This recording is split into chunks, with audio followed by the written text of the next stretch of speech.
The situation in Russia and Ukraine at the moment is the most significant security crisis that Europe has seen in several decades, and it has prompted incredible outrage and sanctions on Russian forces and Russian elites in the country.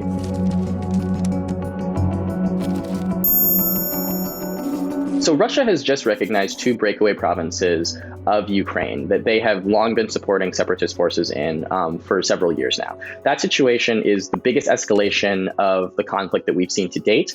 So the Biden administration said that they were going to be issuing more stringent sanctions on Putin's inner circle, on Russian financial institutions, and really ramping up basically the economic pressure on Russia to try and deter them from this conflict. Their goal with these sanctions is to maintain Ukraine as an independent, peaceful country.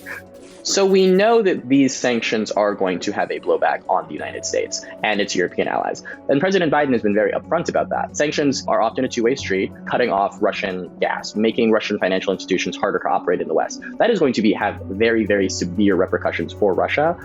They are also going to have ripple effects for the United States. You're going to see some of that in American stocks. You're going to see some of that in the global price of oil and gas. Americans are probably going to notice in the short term the impact on some basic brass tacks economic needs.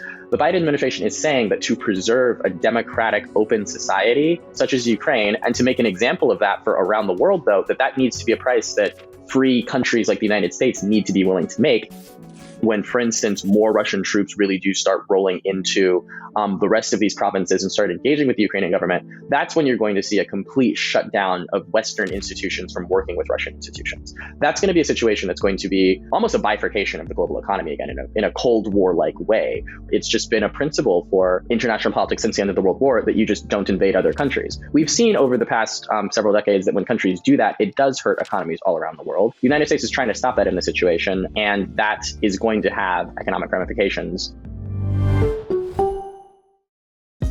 Hey, thanks for watching. If you like this video, check out these other videos from USA Today to stay up to date with all the latest news.